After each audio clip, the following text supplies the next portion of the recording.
മഹാനായ സദ്ദാദ് റളിയല്ലാഹു തആല അൻഹു പറയുകയാ, അല്ലാഹുവിന്റെ പ്രവാചകൻ അവിടുന്ന് പറയുകയാ, നിങ്ങളുടെ സ്വലാത്തുകൾ എൻ്റെ മേൽ നിങ്ങൾ അധികമായിട്ട് പറയട്, നിങ്ങളുടെ സ്വലാത്തുകൾ അധികമായിട്ട് പറയട്. പെരുമാതുറയിലെ വെള്ളിയാഴ്ച ദിവസം സ്വലാത്ത് പറയുന്നവരുടെ സ്വലാത്ത് എൻ്റെ മുന്നിൽ പ്രദർശിപ്പിക്കപ്പെടും സ്വഹാബ. സാധാരണ ദിവസം പോലെയല്ല. ഇന്നിവിടെ ഇരുന്നിട്ട് നിങ്ങളൊരു സലാത്ത് പറഞ്ഞാൽ മലക്കുകൾ കൊണ്ടുപോവുകയാണ്. മദീനയിൽ പച്ചക്കുപ്പയുടെ മടിത്തട്ടിൽ കിടന്നുറങ്ങുന്ന മുത്തുനബിയുടെ റൗളാ ശരീഫിന്റെ മുറ്റത്ത് മലക്കുകൾ കൊണ്ടുപോയിട്ട് പറയുകയാ, നബിയേ, ഇന്ന മനുഷ്യൻ അങ്ങയുടെ പേര് സ്വലാത്ത് പറഞ്ഞിരിക്കുകയാ. സ്വലാത്ത് മലക്കുകൾ അവിടെ കൊണ്ടുപോവുകയാണ്. എന്നിട്ട് പ്രവാചകൻ അവിടെ നിന്ന് പറയുന്നു, ഒരാൾ ചോദിച്ചു, നബിയേ, അല്ലാഹുവിന്റെ റസൂലിനോട് അവിടെ നിന്ന് ചോദിക്കുകയാ, യാ റസൂലല്ലാഹ്, അങ്ങയുടെ മുന്നിലേക്ക് മലക്കുകൾ കൊണ്ടുവരുമ്പോ കേൾക്കുമോ നബിയേ, മണ്ണ് വസ്ത്രങ്ങളെ നുരുമ്പിച്ചു പോകുന്നത് പോലെ, വസ്ത്രങ്ങളെ നുരുമ്പി പോകുന്നത് പോലെ അങ്ങ് നുരുമ്പി പോകുമോ? അപ്പോഴാണ് പ്രവാചകൻ പറഞ്ഞു, ഇല്ല സ്വഹാബ, പ്രവാചകന്മാരുടെ ശരീരം മണ്ണ് തിന്നാറില്ലോ. അതുകൊണ്ട് സഹോദരങ്ങളെ, വെള്ളിയാഴ്ച ദിവസം സ്വലാത്ത് പറഞ്ഞാൽ അതിന് വല്ലാത്ത മഹത്വമാ. എന്തിനാ മടി കാണിക്കുന്നത്? എന്തിനാ മടി കാണിക്കുന്നത്? 10,000 പറഞ്ഞില്ലല്ലോ, ഒരെണ്ണം പറയാൻ പറ്റുമോ? ഒരു 10 സ്വലാത്ത് പറയാൻ പറ്റുമോ? എന്തേ ഇത്ര മടി? എന്തേ പെങ്ങള്? എന്റെ ചെറുപ്പക്കാരാ, അല്ലാഹുവിന്റെ പ്രവാചകന്റെ പേരിൽ നിനക്കൊരു 10 സ്വലാത്ത് പറയാൻ കഴിയുമോ? നിസാര സമയം മതിയല്ലോ മോനെ. വെറുതെ ഇരിക്കുന്ന സമയത്ത്, പള്ളിയിലേക്ക് വരുന്ന സമയത്ത്, വണ്ടിയിൽ സഞ്ചരിക്കുന്ന സമയത്ത്, എപ്പോഴെങ്കിലും ഒരു ദിവസം നിനക്ക് മുത്തുനബിയുടെ പേരിൽ സ്വലാത്ത് പറയാൻ കഴിയുമോ? എന്താണ് പ്രതിഫലമെന്നറിയുമോ? മഹാനായ നബി മുഹമ്മദ് മുസ്തഫ സല്ലല്ലാഹു അലൈഹി വസല്ലമ തങ്ങളുടെ മുന്നിലേക്ക് ആരാ കടന്നു വരുന്നതെന്നറിയുമോ? മലക്കുൽ മൗത്ത് അസ്റായീൽ എന്ന് പറയുന്ന മലക്ക് കടന്നു വരികയോ. അല്ലാഹുവിന്റെ പ്രവാചകന്റെ ചാരത്ത് വന്നിട്ട് പറയുന്നു, നബിയേ, യാ റസൂലല്ലാഹ്, അല്ലാഹുവിന്റെ നബിയേ, ഏതെങ്കിലും ഒരു മനുഷ്യൻ അങ്ങയുടെ മേൽ സ്വലാത്ത് പറഞ്ഞാൽ, എന്റെ പ്രിയപ്പെട്ട പെങ്ങള്, 100 പറയണമെന്ന് ഞാൻ പറയുന്നില്ല, ഒരു 10 നിനക്ക് പറയാൻ പറ്റുമോ? അല്ലാഹുവിന്റെ റസൂലിന്റെ പേരില് ഒരു 10 സ്വലാത്ത് ഇന്ന് നിനക്ക് പറയാൻ പറ്റുമോ? അല്ലാഹു തരുന്ന പ്രതിഫലം എന്തെന്നറിയുമോ? അസ്റായീൽ എന്ന് പറയുന്ന മലക്ക് പറയുന്നു, യാ റസൂലല്ലാഹ്, അങ്ങയുടെ മേൽ സ്വലാത്ത് പറയുന്നവനെ എനിക്ക് വല്ലാത്ത ഇഷ്ടമാണ് നബിയേ, എനിക്ക് അവനോട് വല്ലാത്ത സ്നേഹമാണ്. അതുകൊണ്ട് ഞാൻ എങ്ങനെയാണ് അവന്റെ റൂഹ് പിടിക്കുന്നതെന്നറിയുമോ? അങ്ങയുടെ മേൽ സ്വലാത്ത് പറയുന്ന മനുഷ്യന്റെ റൂഹ് പിടിക്കുന്നത് എങ്ങനെയാണ്? ഞാൻ അവനെ വേദനിപ്പിക്കില്ല നബിയേ, അവനെ ഒരുപാട് പ്രയാസപ്പെടുത്തില്ല നബിയേ. എങ്ങനെയാണ് റൂഹ് പിടിക്കുന്നതെന്നറിയുമോ? മരണം എന്തായാലും നമ്മളെ ഒരു ദിവസം തേടി വരുമല്ലോ. വല്ലാത്ത വേദനയാവാ. നീ ഉദ്ദേശിക്കുന്നത് പോലെയല്ല, നീ കരുതുന്നത് പോലെയല്ല. കോഴിക്കടയിൽ പോയിട്ട് കോഴി അറുത്തട്ടി ഇടുമ്പോ നിന്റെ കണ്ണിന്റെ മുന്നിൽ കിടന്ന് കോഴി കാലിട്ടടിക്കുമല്ലോ, ചിറകിട്ടടിക്കുമല്ലോ, തലയിട്ടടിക്കുമല്ലോ. രസിച്ച് കാണുന്ന ചെറുപ്പക്കാരാ, എന്തുകൊണ്ടാണത് കാലിട്ടടിക്കുന്നത്? എന്തുകൊണ്ടാണത് ചിറകിട്ടടിക്കുന്നത്? എടാ, നിനക്ക് ബോധമില്ല. മരണവേദന സഹിക്കാൻ കഴിയാത്തത് കൊണ്ടാ, മരണവേദന താങ്ങാൻ കഴിയാത്തത് കൊണ്ടാണ് പോത്തിനറുത്ത് തറയിലിടുമ്പോ അത് കൈകാലിട്ട് പിടയുന്നത് കാണുമല്ലോ. എന്തുകൊണ്ടാ നീ ചിന്തിക്കാത്തത്? കുല്ലു നഫ്സിൻ ദാഇഖത്തുൽ മൗത്ത്, മരണത്തിന് വേദനയുണ്ടെന്ന് പറഞ്ഞത് അല്ലാഹുവാടാ ചെറുപ്പക്കാരാ. അല്ലയാ പറഞ്ഞത് മരണത്തിന് വല്ലാത്ത വേദനയുണ്ടെന്ന്. അതുകൊണ്ട് ആ വേദന സഹിക്കാൻ കഴിയാതെ അത് കിടന്ന് പിടയുമ്പോ മരിച്ചു കിടക്കുന്നവരെ കണ്ടിട്ടുണ്ടോ? മുഖമെല്ലാം കറുത്തിട്ട് കണ്ണ് തെള്ളിയിട്ട് പടച്ചവനെ മലമൂത്ര വിസർജനം നടത്തിയിട്ട് വായിലൂടെ പതയും നുരയും ഒലിപ്പിച്ച് കിടക്കുന്ന എത്രയോ പേരെ കണ്ടവരാ ചെറുപ്പക്കാരാ. എന്തുകൊണ്ടാടാ നിനക്ക് ബോധമില്ലാതെ പോയത്? എന്തുകൊണ്ടാ നീ ചിന്തിക്കാത്തത്? കഫാബിൽ മൗതി വാഴിതാ. സിറാജ് 2 മണിക്കൂർ വാഴ്ന്നു പറയുന്നതിനേക്കാളും നല്ലത് മയ്യത്ത് കാണുന്നതാടാ. അതുകൊണ്ട് എന്റെ പ്രിയപ്പെട്ടവരോട് പറയുകയാണ്, അല്ലാഹുവിന്റെ പ്രവാചകന്റെ പേരിൽ ഒരു ദിവസം നിനക്കൊരു 10 സ്വലാത്ത് പറയാകടിഞ്ഞോ? അല്ലാഹുവേ, അസ്റായിൽ എന്ന് പറയുന്ന മലക്ക് പറയുന്നു, നബിയേ യാ റസൂലല്ലാഹ്, അല്ലാഹുവിന്റെ നബിയേ ഞാൻ അവളെ വേദനിപ്പിക്കില്ല നബിയേ. എങ്ങനെയാ റൂഹ് പിടിക്കുന്നതെന്നറിയുമോ? അന അഖ്ബിദു റൂഹഹു കമാ അഖ്ബിദുൽ അർവാഹുൽ അംബിയാ. എന്റെ പ്രിയപ്പെട്ട വാപ്പാ, എങ്ങനെയാണ് നിന്റെ റൂഹ് പിടിക്കുന്നതെന്നറിയുമോ? ആദം നബിയുടെ റൂഹ് പിടിച്ചതുപോലെ, നൂഹ് നബിയുടെ റൂഹ് പിടിച്ചതുപോലെ, ഇബ്രാഹിം നബിയുടെ റൂഹ് പിടിച്ചതുപോലെ, മൂസാ നബിയുടെ റൂഹ് പിടിച്ചതുപോലെ, ദാവൂദ് നബിയുടെ റൂഹ് പിടിച്ചതുപോലെ, യാക്കൂബ് നബിയുടെ റൂഹ് പിടിച്ചതുപോലെ. അല്ലാഹുവേ, ലോകത്ത് കിടന്നു വന്ന 1,24,000 പരം പ്രവാചകന്മാർ, അംബിയാ മുർസലീങ്ങളുണ്ടല്ലോ, അവരുടെ റൂഹ് പിടിച്ചതുപോലെ ഞാൻ വേദനിപ്പിക്കില്ല നബിയേ. അല്ലാഹ്, എണ്ണയ്ക്കകത്ത് നൂലിട്ടിട്ട് നമ്മൾ വലിച്ചെടുക്കുമല്ലോ. അല്ലാഹുവിന്റെ പ്രവാചകന്റെ പേരിൽ സ്വലാത്ത് പറഞ്ഞ ചെറുപ്പക്കാരാ, മരണവേദന കുറയുമടാ, മരണവേദന കുറയുമടാ. അന അഖ്ബിദു റൂഹഹു കമാ അഖ്ബിദുൽ അർവാഹുൽ അംബിയാ. നിന്റെ റൂഹ് പിടിക്കുന്ന രംഗം അസ്റായിൽ പറഞ്ഞു കൊടുക്കുകയാ. ഇന്നിവിടുന്ന് പിരിയുന്നതിന് മുമ്പ് ഒരു 10 സ്വലാത്ത് പറയുമോ വാപ്പാ? മീകായിൽ എന്ന് പറയുന്ന മലക്ക് പറയുകയാണ്, മീകായിൽ എന്ന് പറയുന്ന മലക്ക് പറയുകയാ, ഞാൻ മറക്കില്ല നബിയേ, ഞാൻ മറക്കില്ല നബിയേ. അങ്ങയെ സ്നേഹിച്ചവനുണ്ടല്ലോ, അങ്ങയോട് സ്വലാത്ത് പറഞ്ഞവരുണ്ടല്ലോ, അവനെ ഞാൻ മറക്കില്ല നബിയേ. നാളെ പെരുമാതുറ പള്ളിയുടെ ഖബർസാൽ നിന്ന് എഴുന്നേറ്റ് പോകുന്ന പടച്ചറപ്പിന്റെ പരലോകമുണ്ടല്ലോ, ചെമ്പിന്റെ തറയിലാട് വാപ്പാ. അല്ലാഹുവേ, തലയുടെ മുകളിൽ സൂര്യൻ തെച്ചു നിൽക്കുന്ന ദിവസമുണ്ടല്ലോ. അല്ലാഹ്, മീകായിൽ എന്ന് പറയുന്ന മലക്ക് പറയുന്നു, യാ റസൂലല്ലാഹ്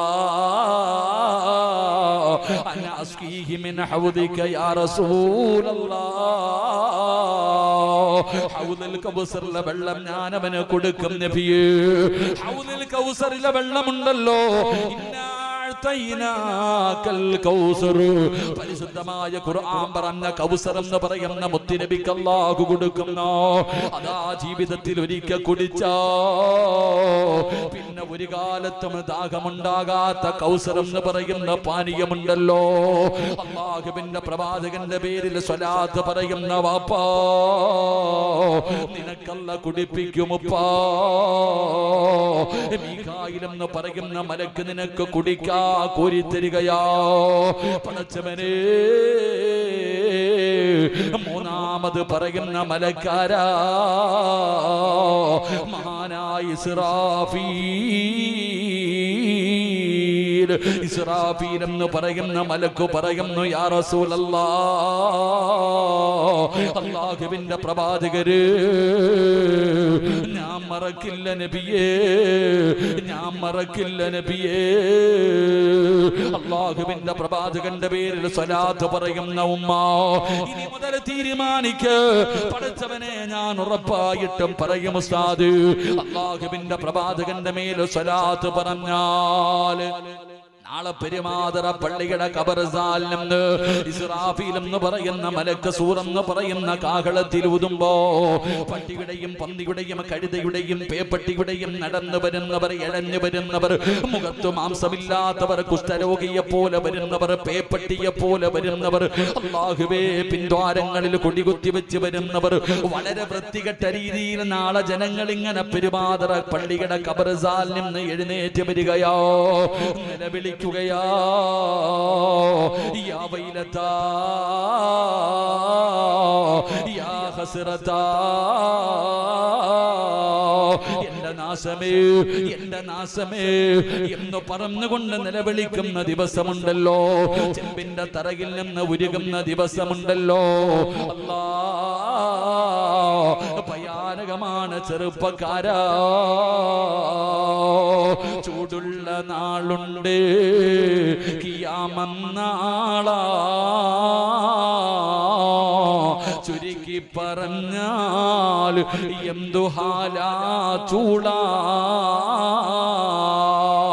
വന്തോഷ വണ്ടിയുമായി വരുന്നേ കാളാ,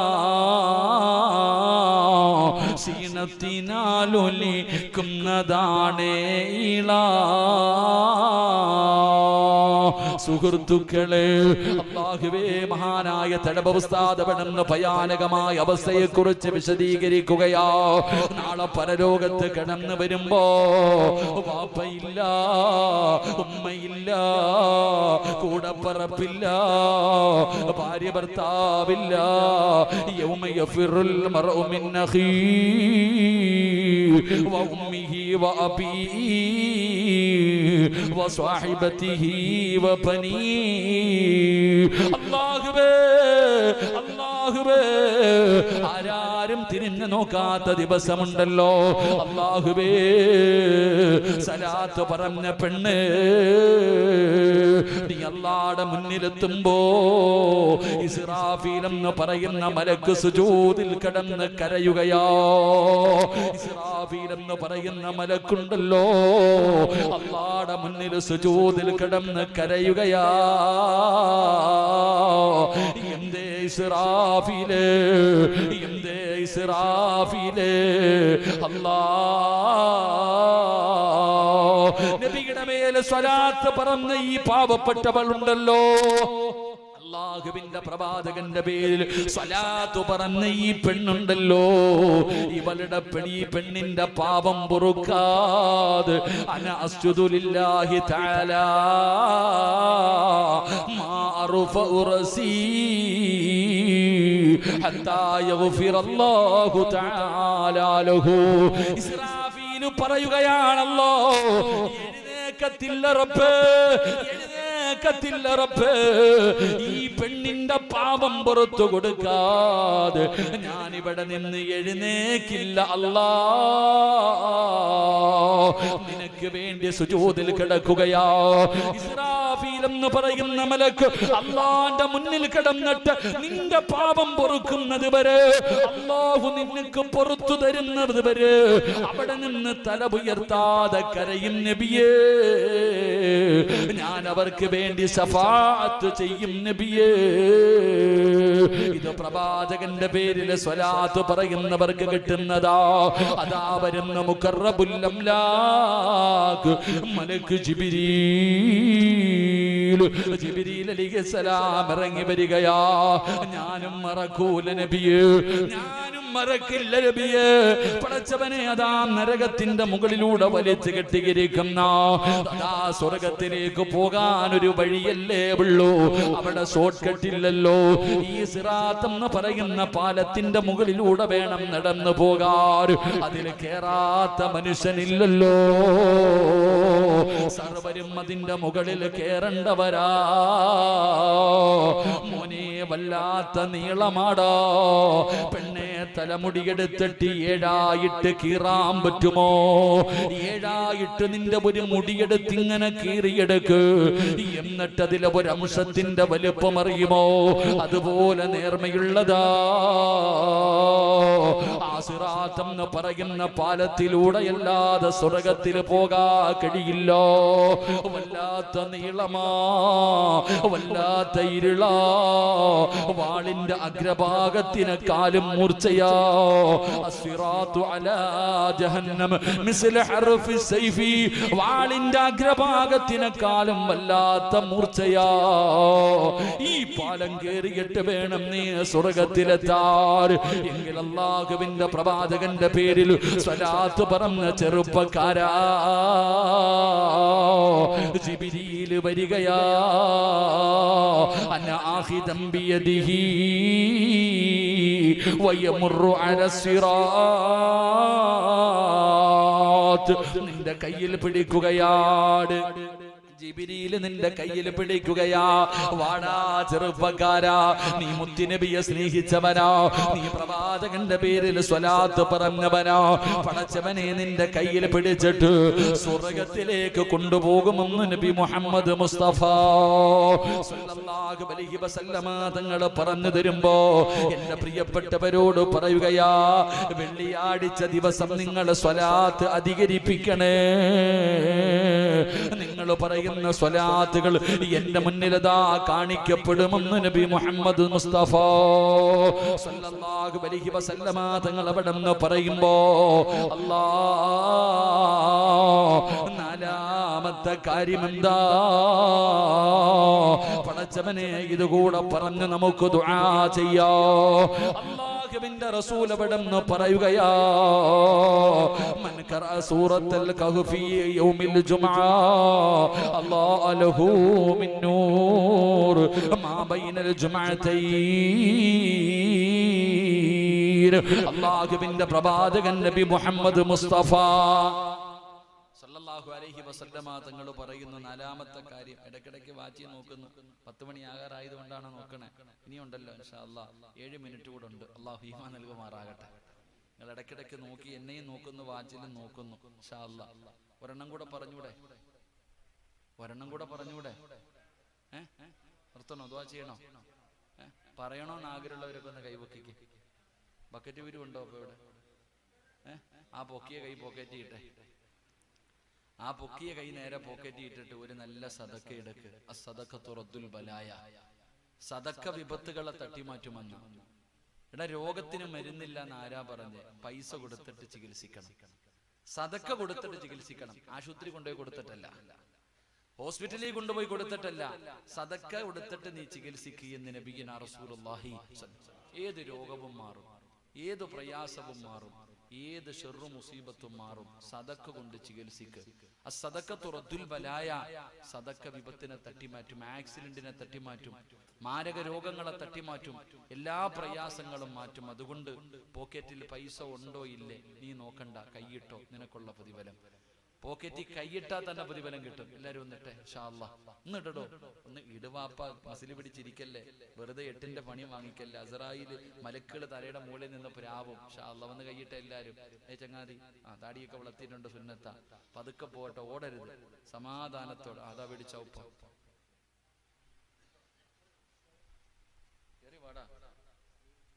ആണുങ്ങൾക്കും പെണ്ണുങ്ങൾക്കും എല്ലാം ബക്കറ്റ്. ബിസ്മില്ലാ ബിസ്മില്ലാ അൽഹംദുലില്ലാ. നീ നിനക്ക് വീട് വെക്കാനൊന്നും അല്ല. ഇവിടെ പള്ളിയുടെ പ്രസിഡന്റ് സെക്രട്ടറി ഒക്കെ പിടി. ആദ്യം ഇങ്ങോട്ട് കയറി ഇൻഷാ അല്ലാഹ്. എടുത്ത് എല്ലാവരും സമാധാനത്തോടെ ഇൻഷാ അല്ലാഹ്. ആരും ഓടല്ലേ. അപ്പൊ ബക്കറ്റ് എടുക്കാൻ പേടിയാ, കാരണം ഓടിക്കളയും. ഇൻഷാ അല്ലാഹ് ഒരു 3 സ്വലാത്ത് പറഞ്ഞ സ്വല്ലല്ലാഹു അലാ മുഹമ്മദ്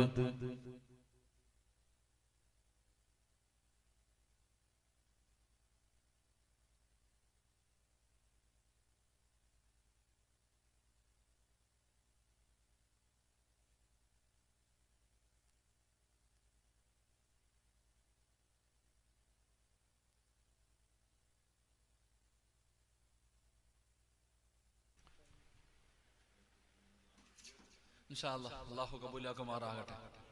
ആമീൻ പറ. അല്ലാഹു സ്വീകരിക്കുമാറാകട്ടെ. അല്ലാഹു നമുക്ക് എല്ലാവർക്കും ഖൈറും ബറക്കത്തും നൽകുമാറാകട്ടെ. അല്ലാഹു നൽകിയ നിഅമത്തുകളൊക്കെ അല്ലാഹു മരിക്കുമ്പോഴും നിലനിർത്തി തരുമാറാകട്ടെ. എൻ്റെ പ്രിയമുള്ള സഹോദരങ്ങളെ, 4 സ്പീഡിൽ പോകല്ലേടാ, ഒറ്റയ്ക്കേ ഉള്ളോ? ഒരാളെ ഉള്ളു, ഒരു ബക്കറ്റേ ഉള്ളു. എല്ലാവരും മുന്നിലും പോകണം കേട്ടോ ഇൻഷാ അല്ലാഹ്. 4ാമത്തെ കാര്യം, വെള്ളിയാഴ്ച ദിവസം സൂറത്തുൽ കഹ്ഫ് പാരായണം ചെയ്യണേ എന്ന് നബി മുഹമ്മദ് മുസ്തഫ സല്ലല്ലാഹു അലൈഹി വസല്ലമ തങ്ങൾ പറയുകയാ, വെള്ളിയാഴ്ച ദിവസം സൂറത്തുൽ കഹ്ഫ് പാരായണം ചെയ്യണം. നമ്മൾ ആരാ പോവുക? അത്ര എളുപ്പമുള്ള സൂറത്തൊന്നും അല്ലല്ലോ, ഇത്തിരി വലിയ സൂറത്തല്ലേ. വലിയ സൂറത്താ. മഹാനായ പ്രവാചകൻ സല്ലല്ലാഹു അലൈഹി വസല്ലമ തങ്ങൾ പറഞ്ഞു, ആരെങ്കിലും വെള്ളിയാഴ്ച ദിവസം സൂറത്തുൽ കഹ്ഫ് പാരായണം ചെയ്യുകയാണെങ്കിൽ ആ അള്ളാഹു കൊടുക്കുന്ന പ്രതിഫലം. നിങ്ങൾ എന്തുകൊണ്ടാണ് വെള്ളിയാഴ്ച കഹ്ഫ് ഓതാൻ പറയണേ? ആരാ അപ്പൊ ഓതുക? ആണുങ്ങളും പെണ്ണുങ്ങളൊക്കെ. ഏത് പെണ്ണാ ഓതുക?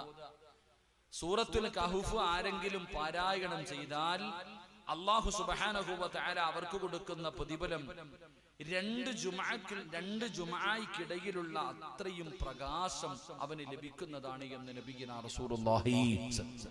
നാളെ പരലോകത്ത് ചെല്ലുമ്പോ കിട്ടുന്ന പ്രതിഫലം ഈ വെള്ളിയാഴ്ച കഹ്ഫ് ഓതിയാൽ അടുത്ത വെള്ളിയാഴ്ച ആ അത്രയും ഒരാഴ്ചയുടെ ഇടയിലുള്ള അത്രയും പ്രകാശം അള്ളാഹു നിനക്ക് നിറച്ചു തരുമെന്ന് നബിയുനാ റസൂലുള്ളാഹി.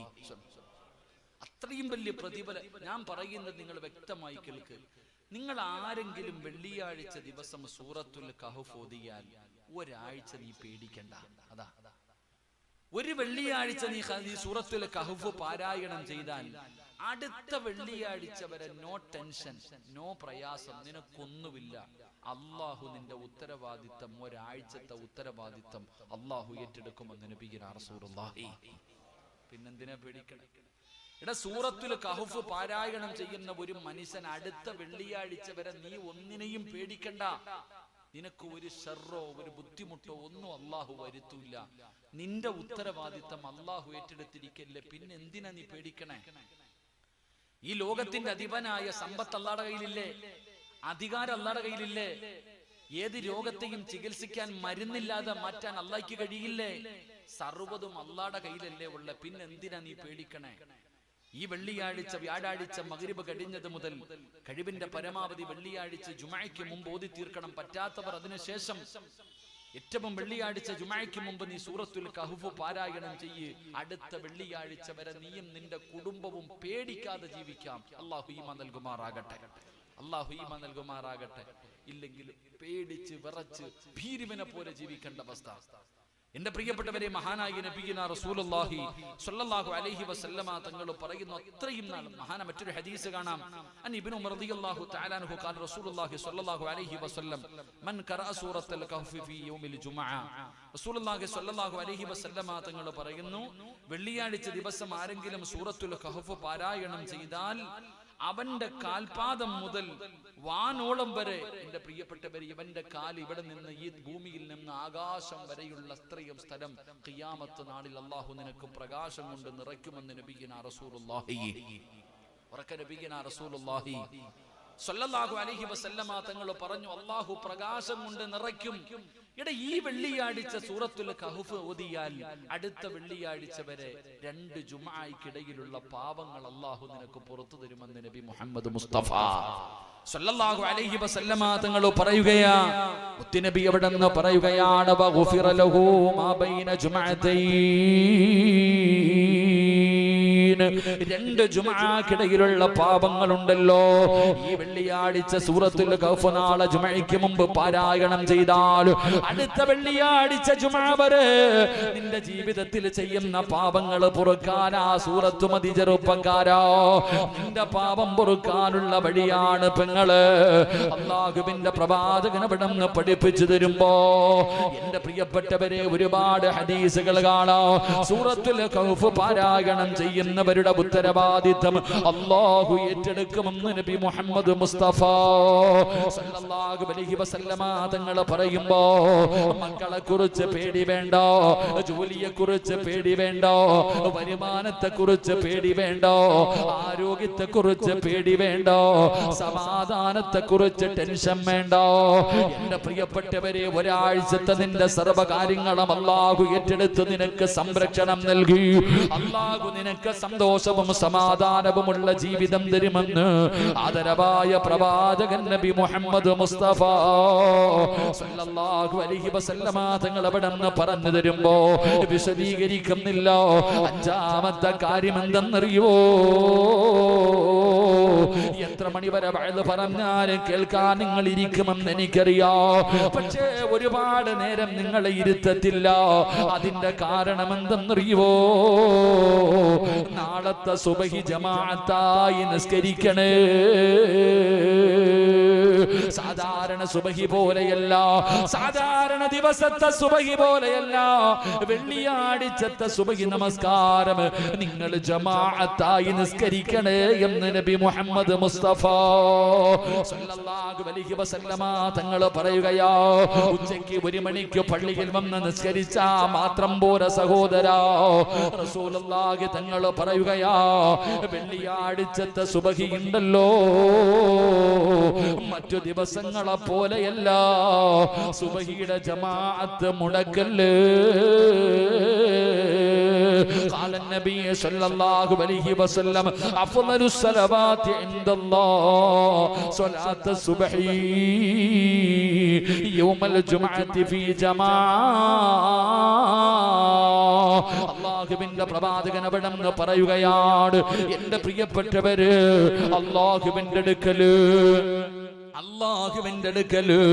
ഏറ്റവും ശ്രേഷ്ഠമായ നമസ്കാരം വെള്ളിയാഴ്ച ദിവസത്തില് ജമാഅത്തായുള്ള സുബഹി നമസ്കാരമാണെന്ന് നബി മുഹമ്മദ് മുസ്തഫ സുബ്ഹാനായ പ്രവാചകൻ അവിടെ നിന്ന് പറയുകയാണ്, അല്ലാഹുവിന്റെ അടുക്കൽ ഏറ്റവും ശ്രേഷ്ഠമായ ജമാഅത്ത് വെള്ളിയാഴ്ചയിലെ ജുമുഅ ദിവസത്തിലെ സുബഹി ജമാഅത്താ. എന്റെ പ്രിയപ്പെട്ടവരെ, നമ്മളിൽ പലരും നിസ്കരിക്കാറില്ല. എന്താടാ വെള്ളിയാഴ്ച ജമാഅത്ത് മുടക്കിയിട്ട് സുബഹി നമസ്കരിക്കാത്ത നിനക്ക് ഉച്ചയ്ക്ക് പള്ളിയിൽ വന്നിട്ട് എന്ത് കിട്ടാരാ? എന്റെ പ്രിയപ്പെട്ടവരെ, ചിന്തിച്ചു നോക്ക്. അതുകൊണ്ട് നാളത്തെ സുബഹി ജമാഅത്തായി നിസ്കരിക്കണേ. മുടക്കിക്കളയല്ലേ, വെറുതെ മുടക്കല്ലേ, കളയാക്കല്ലേ. അല്ലാഹുവിന്റെ അടുക്കൽ ജമാഅത്തിൽ വെച്ച് ഏറ്റവും ശ്രേഷ്ഠമായ ജമാഅത്ത് അത് വെള്ളിയാഴ്ച സുബഹിയുടെ ജമാഅത്താ. എന്റെ പ്രിയപ്പെട്ടവരെ, ആറാമതായിട്ട് റസൂലുള്ളാഹി തങ്ങൾ പറയുകയാ, എല്ലാവരും കുളിക്കുന്നവരാ, എല്ലാ ദിവസവും കുളിക്കുന്നവരാ. പക്ഷേ വെള്ളിയാഴ്ച ജുമുഅയ്ക്ക് വേണ്ടിയുള്ള കുളിയുണ്ടല്ലോ, അത് സാധാരണ കുളി പോലെയല്ല. അബ്ദുല്ലാഹി ഇബ്നു ഉമർ റളിയല്ലാഹു തആല അൻഹു അന്ന റസൂലുള്ളാഹി സ്വല്ലല്ലാഹു അലൈഹി വസല്ലം ഖാല ഇദാ ജാഅ അഹദുകുമുൽ ജുമുഅ ഫൽയഗ്തസിൽ. റസൂലുള്ളാഹി തങ്ങൾ പറയുകയാ, വെള്ളിയാഴ്ച ജുമുഅയ്ക്ക് വരുന്നവരെ നിങ്ങൾ കുളിച്ചിട്ട് വരണേ, നിങ്ങൾ കുളിച്ചിട്ട് വരണേ. ജുമുഅയ്ക്ക് വേണ്ടി നിങ്ങൾ കുളിക്കണേ.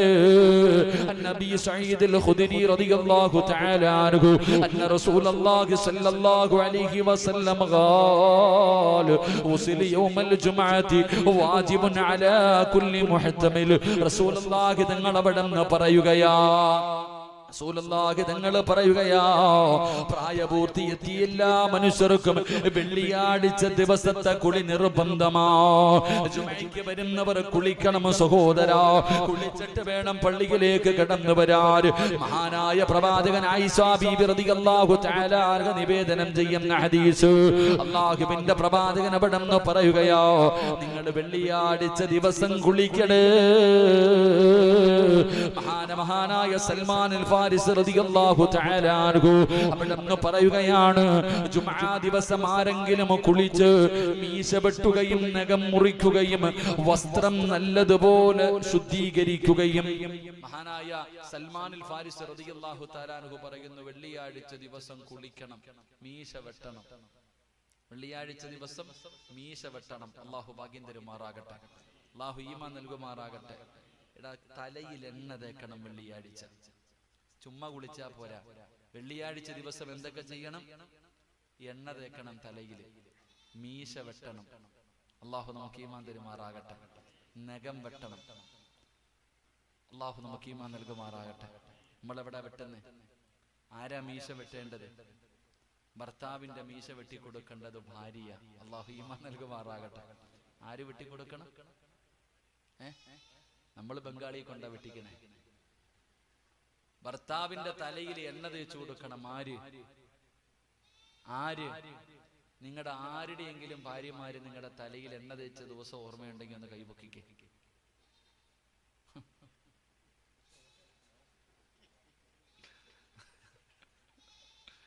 പെണ്ണുങ്ങള് പറയാ, തലയിലല്ലേ എണ്ണ കുളിപ്പിച്ച് കിടത്തേണ്ട സമയം കഴിഞ്ഞു, എണ്ണ തേക്കാൻ അങ്ങോട്ട് ചെന്നാ മതി. ഭാര്യയുടെ മുന്നിൽ പോണ എണ്ണ തേക്കാൻ തലയായിട്ട്. സുബ്ഹാനല്ലാഹ്. ഇനി മീശയല്ല വെട്ടിക്കൊടുക്കണ, തല തന്നെ വെട്ടിക്കളെ. അങ്ങനത്തെ കയ്യിലിരിപ്പ ഭർത്താവിന്. അങ്ങാർക്ക് അങ്ങനെയൊക്കെ പറഞ്ഞാ മതി. ഇങ്ങാരുടെ സ്വഭാവം എനിക്കല്ലേ അറിയൂ ഉസ്താദ്. അതന്നെ. നിങ്ങൾ ആരെങ്കിലും എന്തുകൊണ്ടാ നിന്റെ ഭാര്യയല്ലേ നിന്റെ തലയിൽ എണ്ണ തേച്ച് തരേണ്ടത്, എന്തുകൊണ്ടാ നിങ്ങൾ കൊടുക്കാത്ത? പണ്ട് ഇപ്പോഴല്ലേ ബാർബർ ഷോപ്പൊക്കെ എന്റെ ചെറുപ്പകാലത്ത് ഞാൻ കണ്ടിട്ടുണ്ട്. ഭർത്താവിന് മീശ വെട്ടി കൊടുക്കുന്ന കത്രിക എടുത്തോണ്ട് പോയി കണ്ണാടി പിടിച്ചു കൊടുത്ത് വെട്ടും. അന്ന് ഈ മുടി വെട്ടുന്ന ആൾക്കാർ വീട്ടിൽ വരുന്നൊരു കാലം ഉണ്ടായിരുന്നു, അല്ലേ? ഭർത്താവിന്റെ മീശ ഭാര്യ വെട്ടണം. ഭാര്യയാണ് ഭർത്താവിന്റെ തലയിൽ എണ്ണ തേച്ചു കൊടുക്കേണ്ടത്. അതൊക്കെ ഒരു വല്ലാത്ത സുഖമുള്ള ജീവിതമാണ്. അള്ളാഹു ഈമാൻ നൽകുമാറാകട്ടെ. നമുക്കതൊക്കെ ഓർക്കുമ്പോ തന്നെ ടെൻഷനാ. അള്ളാഹു പറഞ്ഞു, പെണ്ണ് കെട്ടിയാ സമാധാനം കിട്ടും. അള്ളാഹ് എന്താ പറഞ്ഞ്? കല്യാണം കഴിച്ചാൽ സമാധാനം കിട്ടും. നമ്മൾ പെണ്ണ് കെട്ടിയപ്പോ സമാധാനം പോയി. അള്ളാഹുടെ അവസ്ഥ. അല്ല പറഞ്ഞ കല്യാണം കഴിച്ചാൽ സമാധാനം. അള്ളാഹു അല്ലെ ഖുർആൻ പറയുന്നുണ്ടല്ലോ.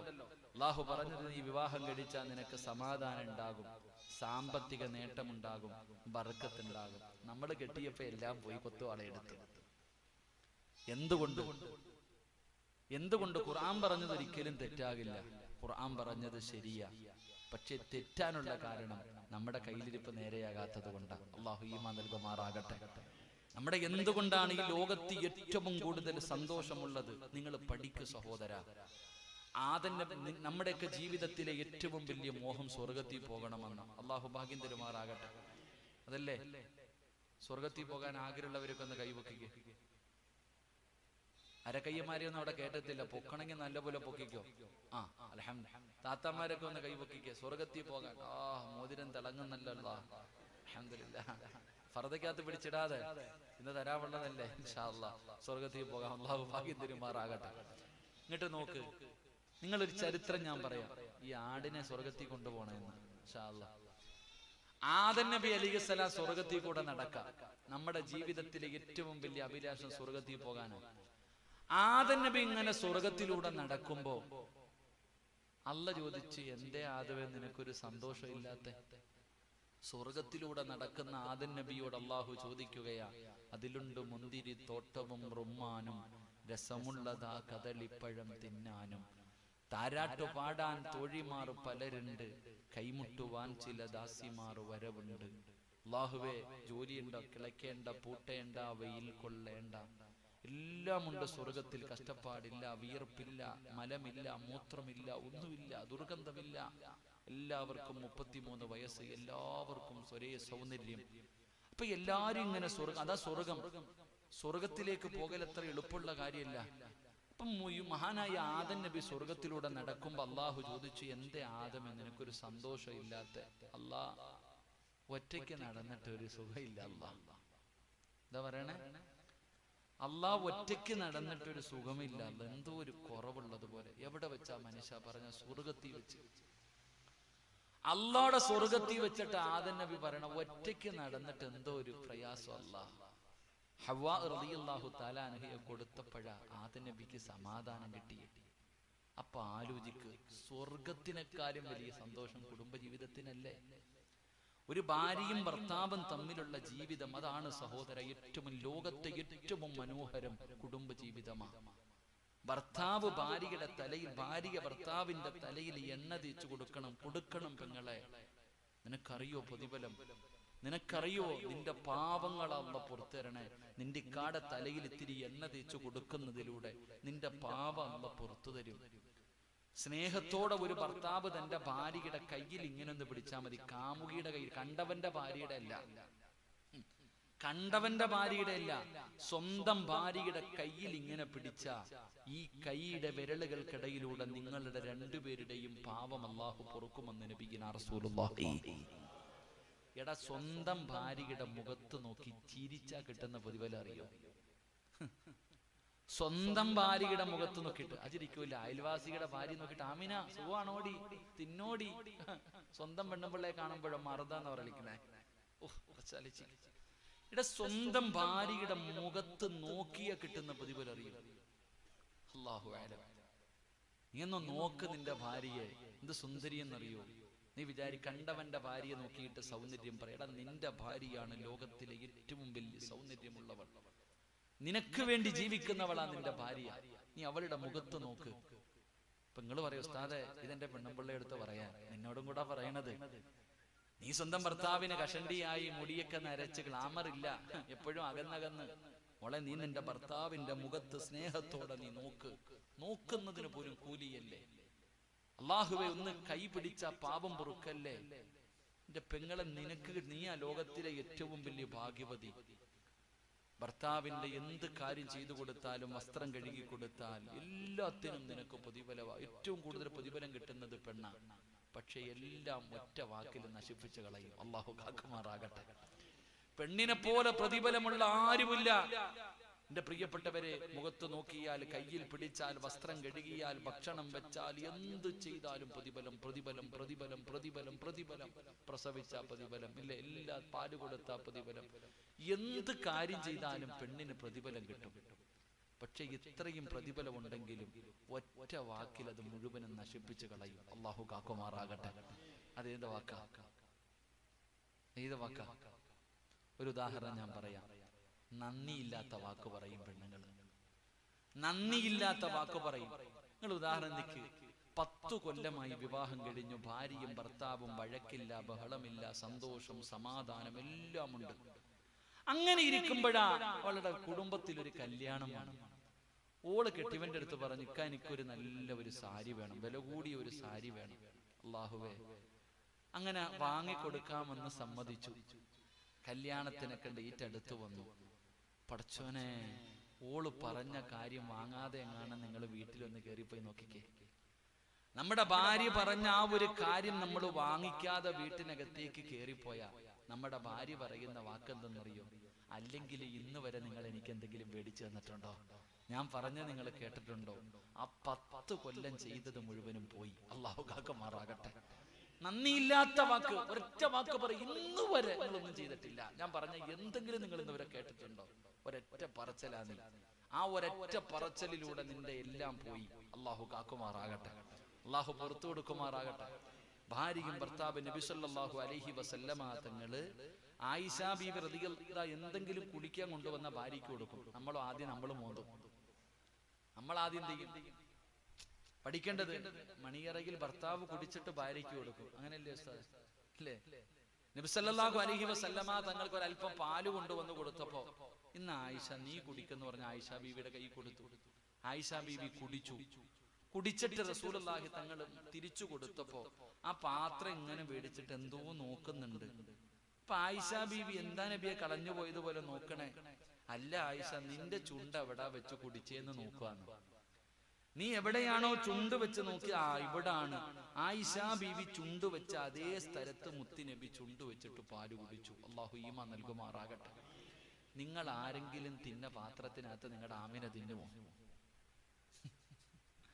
പറമനിച്ച പണ്ടുള്ള ആൾക്കാര് ഭക്ഷണം കഴിച്ചിട്ട് അവിടെ നിൽക്കും, ഭാര്യമാര് നോക്കി നിൽക്കും, ആ പാത്രത്തിൽ ഇത്തിരി ബാക്കി ഉണ്ടാകും കഴിക്കാൻ. ഇന്നോ പറമ്പി നോക്കിയാൽ മതി. അല്ലാഹു ഈമാൻ തരുമാറാകട്ടെ. റസൂൽ അതാ കുടുംബജീവിതം എന്ന് പറയും. ഒരു പുതപ്പിന്റെ കീഴിൽ കിടക്കലും മാത്രമല്ല. ഈ പെരുമാതുറയിലെ ഏറ്റവും മനോഹരമായ വീട് ഏതെന്നറിയോ? ഈ പെരുമാതുറയിലെ ഏറ്റവും മനോഹരമായ വീട്, അള്ളാഹുവിന് ഇഷ്ടപ്പെട്ട വീട്, ആരുടെ വീട്ടിലാണോ ഭാര്യയും ഭർത്താവും മക്കളും ഒരുമിച്ച് ഒരു പാത്രത്തിൽ ഭക്ഷണം കഴിക്കുന്നത്, ആ വീടാണ് പെരുമാതുറയിലെ ഏറ്റവും മനോഹരമായ വീട്. അള്ളാഹു ഈമാൻ നൽകുമാറാകട്ടെ. ഉറക്കപ്പുറ അല്ലാഹു ഈമാൻ നൽകുമാറാകട്ടെ. അങ്ങനെ നിങ്ങൾ ആരെങ്കിലും കഴിക്കുന്നുണ്ടോ? ഒന്ന് കൈവയ്ക്കുക. അങ്ങനെ ആരെങ്കിലും ഒരാളെങ്കിലും പൊക്കറോ? ആരാ? അൽഹംദുലില്ലാ, നിങ്ങൾ രക്ഷപ്പെട്ടു മനുഷ്യാട്ടാ, നിങ്ങൾ രക്ഷപ്പെട്ടു. ഇതായിരിക്കേണ്ടത് സ്വന്തം ഭാര്യയും മക്കളും ഒരുമിച്ചിരുന്ന്. അതാ വീട്, അതാ വിഷയം ഞാൻ പറഞ്ഞത്. പഠിക്കണം. കുടുംബജീവിതം തന്നെ ഒരു 2 ദിവസം വഴുത് പറയണം ഇൻഷാ അല്ലാ. അടുത്ത കൊല്ലമെങ്കിലും 2 ദിവസം വഴുത് പറയണം കേട്ടോ ഇൻഷാ അല്ലാ. അല്ലാഹു ഈമാൻ നൽകുമാറാകട്ടെ. ഒരു ദിവസം ഭർത്താവിന് ഭാര്യയോടുള്ള കടമ, 2ാമത്തെ ദിവസം ഭാര്യയ്ക്ക് ഭർത്താവിനോടുള്ള കടമ നമുക്ക് പഠിക്കണം. അല്ലാഹു ഭാഗ്യം തരുമാറാകട്ടെ. എന്റെ പ്രിയപ്പെട്ട സഹോദരങ്ങളെ, സഹോദരിമാർ, ഇതിനേക്കാളും വലിയ, അതുകൊണ്ട് ബഹുമാനമില്ല, ഒന്നുമില്ല. പഠിക്കണം പെങ്ങളെ. ഭർത്താവിന്റെ പൊരുത്തമില്ലാതെ നിനക്ക് സ്വർഗത്തിൽ പോകാൻ കഴിയില്ല. ഭർത്താവ് ആരെന്ന് പിടിക്കുവോ? അറിയോ? ആരാ ഭർത്താവിനോട് ചോദിക്കേണ്ടത്? മഹാനായ നബിയുനാ റസൂലുള്ളാഹി സ്വല്ലല്ലാഹി അലൈഹി വസല്ലമ തങ്ങള്. ഒരു സഹാബി യാത്ര പോകുമ്പോ ഭാര്യയോട് പറഞ്ഞു, നീ വീടിന് വെളിയിൽ ഇറങ്ങരുത്. എല്ലാം മേടിച്ചു കൊടുത്തു, എല്ലാ സൗകര്യവും ചെയ്തു കൊടുത്തു. ഭർത്താവ് പോകുന്ന സമയത്ത് ഭാര്യയോട് പറഞ്ഞു, നീ വീടിന് പുറത്തിറങ്ങരുത്. പറഞ്ഞിട്ട് പോയി. അല്ലാഹുവേ പടച്ചവൻ, അപ്പോഴാണ് ഈ പെണ്ണിന്റെ വാപ്പയ്ക്ക് പെട്ടെന്ന് സുഖമില്ലാതായി. അപ്പൊ വീട്ടുകാർ വന്നിട്ട് പറഞ്ഞു, നിന്റെ വാപ്പ സുഖമില്ലാതെ കിടക്കുന്നു. അപ്പൊ ഈ പെണ്ണ് നബി സല്ലല്ലാഹു അലൈഹി വസല്ലമ തങ്ങളുടെ മുന്നിലേക്ക് ആളെ പറഞ്ഞു വിട്ടു, നബിയെ, എന്റെ വാപ്പ രോഗിയായി കിടക്കുകയാ. ഭർത്താവ് പറഞ്ഞത് വീടിന്റെ പുറത്തിറങ്ങരുതെന്ന. എന്ത് ചെയ്യണം? ഞാൻ പോകണോ? നബി സല്ലല്ലാഹു അലൈഹി വസല്ലമ തങ്ങൾ പറഞ്ഞു, ഭർത്താവ് പറഞ്ഞതനുസരിക്കും. കുറച്ച് സമയം കഴിഞ്ഞിട്ട് ആൾക്കാർ വന്നിട്ട് പറഞ്ഞു, പെണ്ണെ, നിന്റെ വാപ്പ സക്കറാത്തിന്റെ അവസ്ഥയിൽ കിടക്കാം, അവസാനമായിട്ട് നിനക്കൊന്ന് കാണണമെങ്കിൽ വാ. അപ്പോഴീ പെണ്ണ് മുത്തി നബിയുടെ മുന്നിൽ ആളെ പറഞ്ഞു വിട്ടു. അപ്പോഴേ നബി പറഞ്ഞു, ഭർത്താവ് പറഞ്ഞതനുസരിക്ക്. കുറച്ചു കഴിഞ്ഞപ്പോൾ ആൾക്കാർ വന്നിട്ട് പറഞ്ഞു, നിന്റെ വാപ്പ മരിച്ചു, ഇനി ജീവിരിക്കലും നിന്റെ ഉപ്പാനെ കാണാൻ പറ്റൂല, വേണമെങ്കിൽ ഇറങ്ങി വാ, അവസാനമായിട്ടൊന്ന് കണ്ടോ. അപ്പോഴും മുത്തി നബിയുടെ മുന്നിൽ പറഞ്ഞു വിട്ടു. അപ്പോഴും പറഞ്ഞു, ഭർത്താവ് പറഞ്ഞതനുസരിക്ക്. നമ്മളോ? നമ്മുടെ ഭാര്യയോ? ഓള് വീട്ടിൽ പോയി നിന്നിട്ട് വിളിച്ചു പറയും, ഞാനിവിടെ എത്തിയെന്ന്. അതാ മനസ്സിലാക്കേണ്ടത്. കുടുംബജീവിതം അത്രയും പുണ്യമാണ്. ഭർത്താവിന്റെ അനുവാദമില്ലാതെ ഒരു പെണ്ണ് വെളിയിലൂടെ പോയിട്ട് തിരിച്ചു വരുന്നത് വരെ ഈ ലോകത്തുള്ള സർവ്വചരാചരങ്ങളും അവളെ ശപിക്കുമെന്ന് നബിയുനാ റസൂലുള്ളാഹി. പഠിക്കണം പെങ്ങളെ. ഞാൻ ഒരിക്കലും നിങ്ങളെ കുറ്റപ്പെടുത്തിയതല്ല. അതാണ് ജീവിതം. അങ്ങനെ ജീവിക്കണം. അങ്ങനെ ജീവിക്കുമ്പോഴാ സന്തോഷവും സമാധാനം. നീ പഠിക്കേണ്ടത് മഹദിയായ ഖദീജ ബീബി റളിയല്ലാഹു തആല അൻഹ, അള്ളാഹുവിന്റെ പ്രവാചകന്റെ പ്രിയപ്പെട്ട ഭാര്യ ഖദീജ ബീബി. ചരിത്രം വായിച്ചു നോക്കണം. ഖദീജ എന്ന് പറഞ്ഞ മുത്തുനബി കരയും. ഖദീജ ബീബി റളിയല്ലാഹു തആല അൻഹയുടെ പേര് പറഞ്ഞാൽ തന്നെ റസൂലുള്ളാഹി സ്വല്ലല്ലാഹി അലൈഹി വസല്ലം തങ്ങൾ കരയും. അള്ളാഹുവിന്റെ റസൂലിന്റെ വീട്ടിൽ ആരെങ്കിലും ഇത്തിരി ഇറച്ചി കൊണ്ടുവന്ന് കൊടുത്ത ആദ്യം ഭാര്യയുടെ സ്വന്തം വീട്ടിലെടുക്കുന്നതിനേക്കാളും കൂട്ടുകാരിയുടെ, ഖദീജ എന്റെ ഭാര്യയുടെ കൂട്ടുകാരിയല്ല, അവൾക്ക് കൊടുത്തുവിടും. അത്രയ്ക്കും സ്നേഹമായിരുന്നു. നബി സല്ലല്ലാഹു അലൈഹി വസല്ലം തങ്ങൾക്ക് 25 വയസ്സ്, ഖദീജ ബീവിക്ക് 40 വയസ്സ്. പെണ്ണ് കെട്ടിയത് അപ്പോഴാ. 25കാരൻ 40കാരിയെ വിവാഹം കഴിച്ചു. പ്രണയ വിവാഹമായിരുന്നില്ല, മനസ്സിലായിക്കോ. എന്റെ പ്രിയപ്പെട്ടവരെ, ഖദീജ ബീവിയെ വിവാഹം കഴിച്ചു. 25 കൊല്ലം ജീവിച്ചു ഖദീജ ബീവി നബി സല്ലല്ലാഹു അലൈഹി വസല്ലമ തങ്ങളും. എന്റെ പ്രിയപ്പെട്ടവരെ, അവസാനം മുത്തുനബി ഒരു ദിവസം വീട്ടിലേക്ക് കയറി വരുമ്പോ പ്രായം ചെന്ന ഖദീജ ബീവി റളിയല്ലാഹു തആല അൻഹ കുളിച്ചൊരുങ്ങി നിൽക്കുക. എന്തേ ഖദീജ ഇന്ന് പ്രത്യേകിച്ച്? എന്തേ ഇന്ന് വല്ലാത്ത പ്രത്യേകത?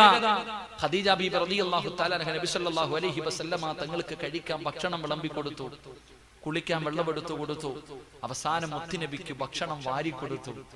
ഇതെല്ലാം കണ്ടിട്ട് പ്രവാചകന് വല്ലാത്ത അത്ഭുതം. ഖദീജ ബീബി റളിയല്ലാഹു തആല അൻഹ മുത്തുനബിയോട് ചോദിച്ചു, ഞാൻ മടി കിടക്കട്ടെ നബിയെ? ഖദീജ ബീബി നബി സല്ലല്ലാഹു അലൈഹി വസല്ലമ തങ്ങളുടെ മടിത്തട്ടിൽ കിടന്നു. എന്നിട്ട് പ്രവാചകൻ സല്ലല്ലാഹു അലൈഹി വസല്ലമ തങ്ങളോട് ഖദീജ ബീബി റളിയല്ലാഹു തആല അൻഹ പറഞ്ഞു, നബിയെ, ഞാൻ പോകുവാണ് നബിയെ. 25 കൊല്ലം നമ്മൾ രണ്ടും ഒരുമിച്ച് ജീവിച്ചു.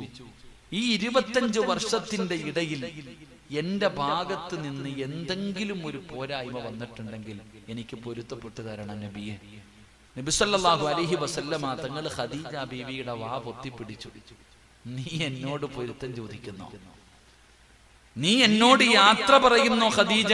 നീ എന്നെ വിട്ടിട്ട് പോകുകയാണോ? നീ എന്താ ഈ പറയണേ?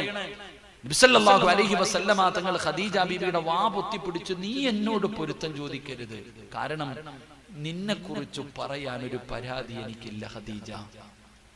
25 കൊല്ലം ജീവിച്ചിട്ട് ഒരു ഭർത്താവ് തന്നെക്കാളും 15 വയസ്സ് കൂടുതലുള്ള ഭാര്യയോട് പറയാ, എനിക്കൊരു പരാതിയില്ല, നിന്നെ കുറിച്ച് പറയാൻ ഒരു പരാതിയില്ല. ഉറപ്പായിരുന്നു. കാരണം ഖദീജ റളിയല്ലാഹു തആല അൻഹയ്ക്ക് ലോകത്ത് ഒരു പെണ്ണിനും കിട്ടൂല അതുപോലത്തെ പ്രതിഫലം. ലോകത്ത് ഒരു ഭാര്യയ്ക്കും കിട്ടാത്ത പ്രതിഫലം ആ ഖദീജ ബീവിക്ക് സ്വർഗത്തിൽ ഒരു മുത്തുകൊണ്ടുണ്ടാക്കിയ ഒരു കൊട്ടാരം, ആരും ശല്യം ചെയ്യാത്ത ഭാഗത്ത്. എന്തിനെന്നറിയോ? 25 കൊല്ലം അല്ലാഹുവിന്റെ റസൂൽ സല്ലല്ലാഹു അലൈഹി വസല്ലമ തങ്ങളുടെ കൂടെ ജീവിച്ചിട്ട് ഒരിക്കൽ പോലും ശബ്ദമുയർത്തി സംസാരിച്ചിട്ടില്ല മഹദി ഖദീജ ബീവി റളിയല്ലാഹു തആല. 25 കൊല്ലം റസൂലുള്ളാഹി തന്നെക്കാളും വയസ്സ് കുറഞ്ഞ നബിയോടൊപ്പം 1-2 വയസ്സല്ല, ഇത്ര വയസ്സിന്റെ ഡിഫറൻസ് ഉണ്ടായിട്ട് പോലും ഒരിക്കൽ പോലും ഒന്ന് ശബ്ദമുയർത്തിയിട്ടില്ല ഖദീജ. അതാണ് ഭാര്യ. അത് വെച്ച് നോക്കുമ്പോ നമ്മുടെ ആമിനായിക്ക് കിട്ടുന്ന നരകത്തിൽ എവിടെയെങ്കിലും ഒരു വീട് അല്ലാഹു ഈമാൻ നൽകുമാറാകട്ടെ. എന്തൊക്കെയാ പഠിക്കുങ്ങളെ. 25 കൊല്ലം ജീവിച്ചിട്ട് ഒരിക്കൽ പോലും ശബ്ദമുയർത്തിയിട്ടില്ല. ഖദീജ ബീവിയോട് ഇത് പറഞ്ഞപ്പോ ചാടി എഴുന്നേറ്റ് കെട്ടിപ്പിടിച്ചിട്ട് ഉമ്മ കൊടുത്തു. എത്രാമത്തെ വയസ്സിൽ ചിന്തിക്ക്, എത്രാമത്തെ വയസ്സിൽ നിങ്ങൾ ചിന്തിക്ക്. പ്രായം ചെന്ന ഖദീജ ബീവി. നമ്മളോ പ്രായമായി കഴിഞ്ഞ ആമിനയുടെ റൂമിൽ, അബൂബക്കറിന്റെ റൂമിൽ കിടക്കണം. പ്രായമായി കഴിഞ്ഞാൽ ഒരുമിച്ച് കിടക്കോ? നിങ്ങൾ എത്ര പേര് ഭാര്യയും ഭർത്താവ് ഒരുമിച്ച് കിടക്കണം? എത്ര പേരുണ്ട്? കാരണം വയസ്സാങ്കാലമായി കഴിഞ്ഞപ്പോ അവളെ കൊണ്ട് പ്രയോജനമില്ല. തെള്ളി അക്കരെ ഇക്കരെ കിടക്ക. ആമിന വാമോളെ ഭർത്താവ് വിളിക്കുക, ആമിന വാമക്ക് ഒരുമിച്ച് കിടക്കും. മക്കളൊക്കെ ഇരിക്കുന്നുണ്ടില്ലയോ? പിന്നെ മക്കളെന്താ? നീ അങ്ങനെ എന്റെ പൊന്നാരപ്പെങ്ങളെ വയസ്സാങ്കാലത്തല്ലേ താങ്ങും തണലുമാകണ്ടേ? ആരാരും ഇല്ലാത്തപ്പോഴല്ലേ നീ താങ്ങാവേണ്ടത്? ഖദീജ ബീവി റളിയല്ലാഹു തആല ചാടി എഴുന്നേറ്റ് കെട്ടിപ്പിടിച്ചിട്ട് അങ്ങോട്ട് മുത്തം കൊടുത്തു നബി സല്ലല്ലാഹു അലൈഹി വസല്ലം തങ്ങൾക്ക് സന്തോഷം കാരണം. എന്നിട്ട് ചോദിച്ചു, എനിക്കൊരു 3 ആഗ്രഹമുണ്ട്, സാധിച്ചു തരുവോ? ഭാര്യ ഭർത്താവിനോടല്ലേ പറയേണ്ടത്? ഖദീജ ബീവി റളിയല്ലാഹു തആല ചോദിച്ചു, എനിക്കൊരു 3 ആഗ്രഹമുണ്ട്, സാധിച്ചു തരുവോ? എന്താ ഖദീജ? ഞാൻ മരിച്ച നിങ്ങൾ തന്നെ എന്നെ കുളിപ്പിക്കണം, വേറെ ആരെയും വിടരുത്. എന്റെ മയ്യത്ത് കുളിപ്പിക്കേണ്ടത് നിങ്ങളാ നബിയേ. ഖദീജ ബീവി റളിയല്ലാഹു തആല അല്ലാഹുവിന്റെ പ്രവാചകനോട് പറയുന്നു, യാ റസൂലല്ലാഹ്, അല്ലാഹുവിന്റെ നബിയേ, ഞാൻ മരിച്ചു കഴിഞ്ഞാൽ എന്നെ അവസാനമായി കുളിപ്പിക്കേണ്ടത് നിങ്ങളുടെ കൈകൊണ്ടാ നബിയേ. നിങ്ങൾ വേണം എന്റെ മയ്യത്ത് കുളിപ്പിക്കാൻ. അല്ലാഹുവിന്റെ പ്രവാചകനോട് ഖദീജ ബീവി റളിയല്ലാഹു തആല പറഞ്ഞു കൊടുക്കുകയാ, എന്നെ നിന്നെ കുളിപ്പിക്കാം. ഖദീജ രണ്ടാമതായി പറയുന്നു, നബിയേ, അങ്ങന്റെ മയ്യത്ത് പൊതിയുമ്പോ നമ്മൾ രണ്ടുപേരും കിടക്കുന്ന സമയത്ത് പുതയ്ക്കുന്ന ഈ പുതപ്പുണ്ടല്ലോ, എന്റെ കഫം പൊതിയുന്ന സമയത്ത് അങ്ങയുടെ ചുമലിൽ എപ്പോഴും കിടക്കുന്ന ഈ പുതപ്പുണ്ടല്ലോ, അതെന്റെ കഫം തുണിക്കകത്ത് വെക്കണേ യാ റസൂലല്ലാഹ്. ഖബറിൽ കിടക്കുമ്പോഴും നിങ്ങനെ വാസന എനിക്ക് വേണം. നിങ്ങളുടെ ആ വിയർപ്പിന്റെ മണമുണ്ടല്ലോ, നിങ്ങളുടെ ശരീരത്തിന്റെ സുഗന്ധമുണ്ടല്ലോ, ഖബറിനകത്ത് കിടക്കുമ്പോഴും എന്റെ കൂടെ എനിക്ക് വേണം നബിയേ. അതുകൊണ്ട് നിങ്ങൾ എന്റെ മയ്യത്ത് പൊതിയുമ്പോൾ ഈ പുതപ്പന്റെ കഫൻ തുണിക്കകത്ത് വെക്കുമോ നബിയേ? വെച്ച് തരാ ഖദീജ. യാ റസൂലല്ലാഹ്, 6 അടി മണ്ണിൽ എന്റെ മയ്യത്തിറക്കുമ്പോ, എന്റെ ജനാസ ഖബറിന്റെ അകത്ത് ഇറക്കുമ്പോ നിങ്ങളുടെ കൈ കൊണ്ട് വേണം എന്നെ ഖബറിനകത്ത് ഇറക്കി വെക്കാൻ. എന്റെ ജനാസ ഖബറിൽ ഇറക്കി വെക്കേണ്ടത് നിങ്ങളുടെ കൈ കൊണ്ടായിരിക്കണം നബിയേ.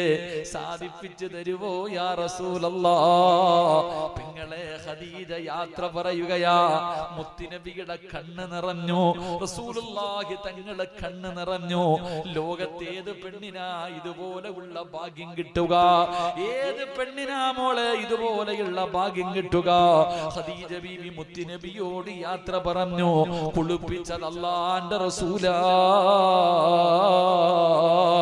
കഫം പൊതിഞ്ഞപ്പോ തന്റെ തന്റെ ഷാലെടുത്ത് മയ്യത്ത് പൊതിയുമ്പോ കഫം തുണിക്കകത്ത് മുത്തുനബി വെച്ചു. ഖദീജ ബീവിയുടെ മയ്യത്ത് ഖബറിനകത്ത് ഇറക്കി വെച്ചപ്പോ ഖദീജ ബീവിയുടെ കഫം തുണിക്ക് മുകളിൽ അല്ലാഹുവിന്റെ റസൂലിന്റെ കണ്ണുനീരിങ്ങനെ വീഴുകയാ. ഖബറടക്കി 3:40 കൊണ്ട് തീർന്നില്ല വാപ്പാ. മരിക്കുന്ന കാലം വരെ ഖദീജ എന്ന് പറഞ്ഞ കരയുമായിരുന്നു. ഒരിക്കൽ ആയിഷ ബീവി എപ്പോ നോക്കിയാല് ഖദീജയെ കുറിച്ച് പറയുന്നത് കേട്ടപ്പോ ഒരിക്കൽ അല്ലാഹുവിന്റെ റസൂലിനോട് ആയിഷ ബീവി ചോദിച്ചു, ഈ കിളവിയോട് ഇത്ര സ്നേഹമെന്തേ നബിയേ? കിളവിയോട് ഇത്ര സ്നേഹമെന്തേ നബിയേ? കൊച്ചുകുട്ടികളെ കരയുന്നത് പോലെ തന്റെ ഭാര്യ കിളവി എന്ന് വിളിച്ചപ്പോ റസൂലുള്ളാഹിക്ക് സഹിക്കാൻ കഴിഞ്ഞില്ല.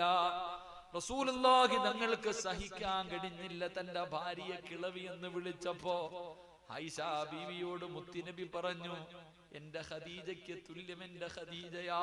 നീയൊക്കെ എത്ര വിചാരിച്ചാലും എന്റെ ഖദീജയെ പോലെയാകില്ല. അതാണ് സഹോദരാ കുടുംബജീവിതം. അതാണ് ഏറ്റവും നല്ല മനോഹരം. അതുകൊണ്ട് ജീവിക്കേണ്ടത് പോലെ ജീവിക്ക്.